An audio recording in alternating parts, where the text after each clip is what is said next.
what do we need for continuing progress? I like to talk about my clients being strategic and opportunistic. You need to do the careful analysis. You need to do the long-term planning, the data analysis, but you also have to kind of use your common sense and follow the money and say, what do stakeholders really care about? Because that's the stuff that's going to be implemented. Where is there an existing infrastructure investment or regulatory requirement that's requiring action?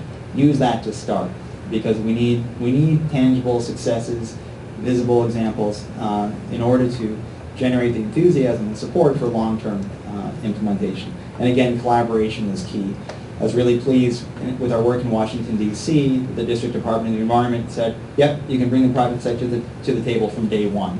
Other cities said, you know what, let's get our ducks in a row. We don't want to be embarrassed. Like, you know, let's start the conversation as transparently as possible. There's great collaboration going on here in Boston with MassDOT and Boston Harbor Association. Southeast Florida as well has been a leader in this kind of integrated planning. I don't want to say it makes it easier or perfect, but in the end, it's going to make it more effective to have that collaboration. And making that effective case. What are the impacts and benefits for people, for the economy, for infrastructure is important going forward. As Ben Franklin said after he read the Multi-Hazard Mitigation Council report, a stitch in time saves 4. Their report that $1 spent in hazard mitigation saves society an average of $4. Actually, I've talked to a number of colleagues who say they probably underestimate certain benefits. They're really just looking at rebuilding. They're not looking at multiple benefits, ecosystem services. So maybe we'll get back up to Ben's 9. But the point is that planning now can save money later. In New York City, the impacts of Sandy were estimated to be $19 billion. The city's action plan came out to about $20 billion of investment, and the projection that in 2050, just the first phase of that work would save $20 billion. It doesn't make it easy to find that $20 billion to invest now. Some of it can be repurposed, some of it can be targeted, but climate change is going to make it worse. Swiss Re, they're a reinsurance company, which is an interesting kind of animal. They insure insurance companies, and they consider themselves in some ways the canary in the coal mine on climate change. So they looked at climate models, hurricane models, and city-level asset and economic activity. Sandy, again, $19 billion of loss, was seen as a 1 in 70-year event, 1.4% chance to happen. In 2050, under climate change, that 1 in 70 event would cause $90 billion of loss, 4 times as much. And so again, this planning ahead, if we can pool resources, is worthwhile. And one way that we've approached this issue is saying, where can we get double benefit for the same investment? What are the measures that can both reduce emissions, mitigation, and enhance resilience, adaptation? And something I've been sort of doing as a hobby, and we're finally digging into a bit more. Things like green infrastructure, which I talked about, building weatherization, which can reduce energy use as well as prepare you for that storm, elevating subway grades we talked about. If you're building renewables, are you making sure that the power grid is resilient? Water efficiency. One thing important about this is any measure that has energy savings or water savings, which also usually brings energy savings, is bringing economic benefits into the short term. And the more we have short-term economic benefits, the more likely we're going to get to implementation.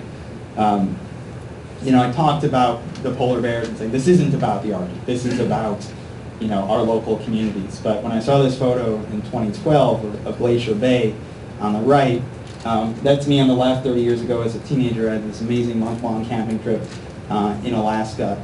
And it just broke my heart to see the melting and made me say, all right, we need to think about the bigger picture. We need to think about the impacts on wilderness, on wildlife. And I don't think there's any conflict with also trying to make our cities and places where we live and our infrastructure more efficient and more resilient. So can we get there? Again, I think maybe. I think we have a lot to do. We have a lot to learn. The good news is the world's not going to change overnight. These are going to be gradual. There will be suffering. There will be losses. Hopefully we can continue to learn and respond. And I look forward to learning from you.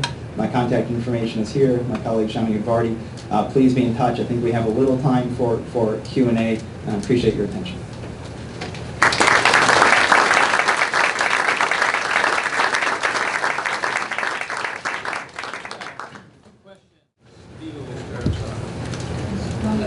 Land are great, they all resource limited.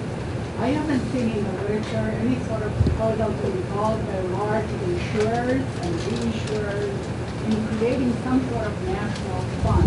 We always depend on supplemental applications, emergency applications for FEMA. Things come in a little bit and too late. So have you seen any sort of financing plans for this type of implementation? It's a great question. You know, there have been insurance industry partners in some of these efforts. Swiss Re and some of the Gulf Coast work that industry's done. FHWA has been helpful there. Ceres here in Boston has been working a lot with the insurance industry.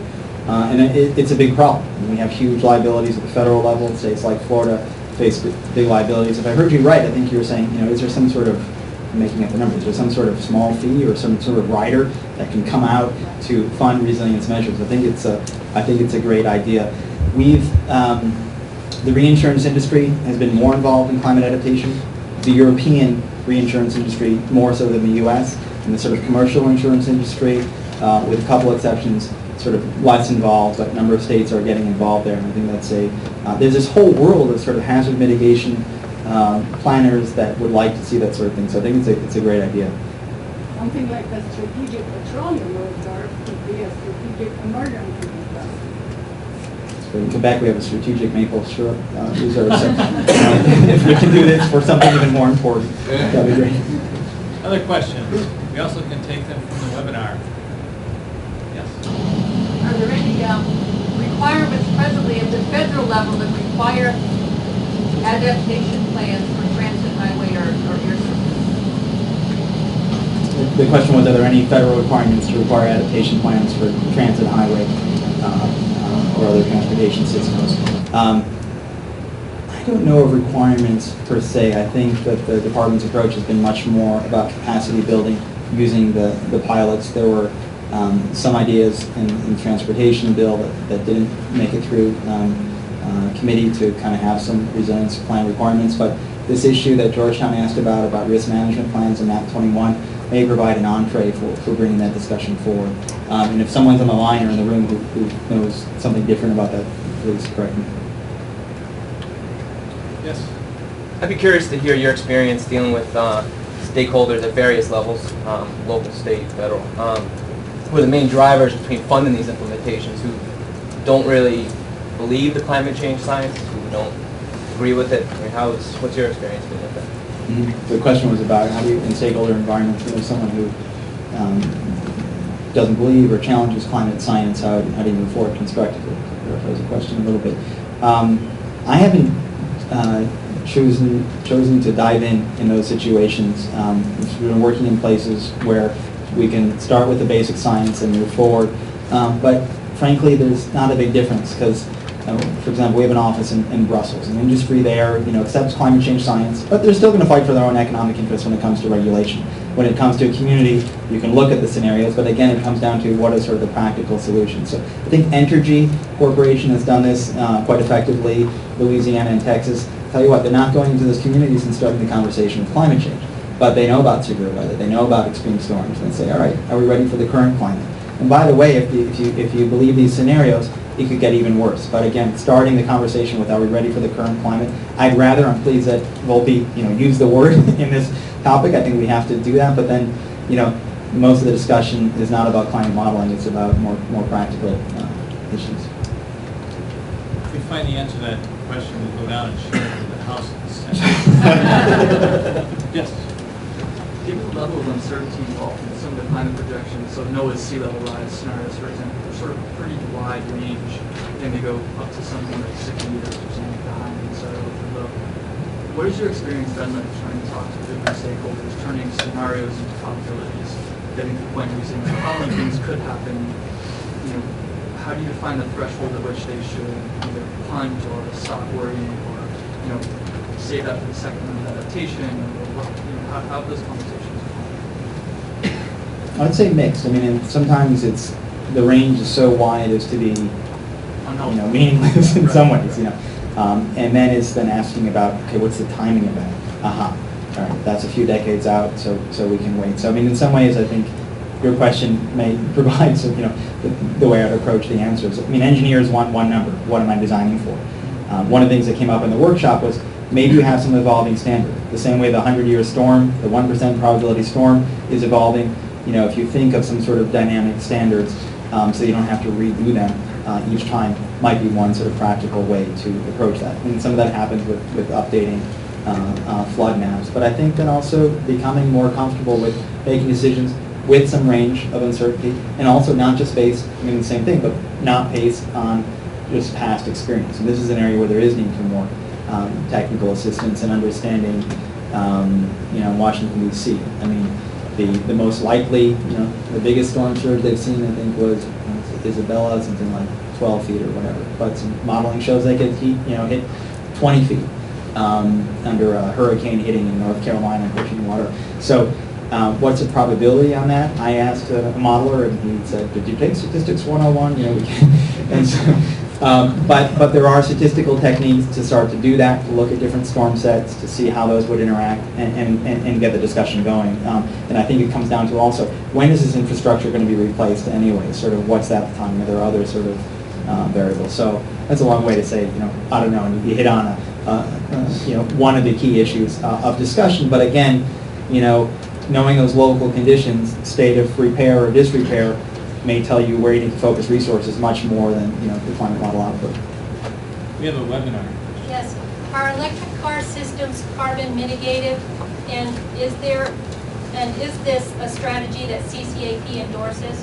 That is, what is their carbon balance, or would you pursue other strategies, TOD, mass transit, pedestrian, etc. first?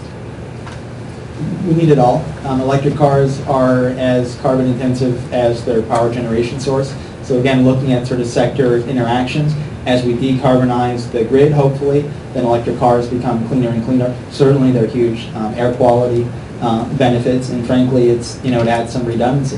One of the challenges was, a place like New York in terms of fuel supply.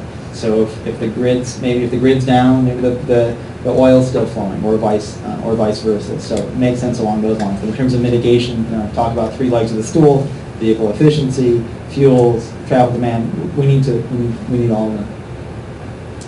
Need to come to a close. Last question, Mike. Steve, thanks for giving us an excellent start to the seminar series. I think you framed the issues really well. You mentioned measures several times. With something as complex and integrated as our transportation system, what do you suggest for measure? One of the measures in the power sector are some things like, number of hours of outage. So there can be some very simple metrics that just say, is it on or is it off? And I was talking to Bob earlier. I mean, there are books. I think EPA has 14,000 sustainability metrics. I may be off by an order of magnitude, but there's tons out there. I think there's a couple of ways that I would suggest approaching it. One is to say, what do people understand and care about? What can you use in the elevator speech with the mayor on the one hand, and what do we already have data on? And if there's a gap between those two, that may prioritize what sort of data you need to collect. But looking at, not just, what's the depth of water, but looking at milestones on, were pavements redesigned, were infrastructure, have you gone through the steps of the adaptation planning process? Those become important measures. But in the end, resilience means the lights are still on, subways, the trains are going, the traffic's flowing, things are working. And if you have that sort of simple measure, and then you say, we want to minimize the hours of outage, we want to maximize recovery time, those can be important high-level metrics to keep in mind. All right. Excellent. Thank you very much.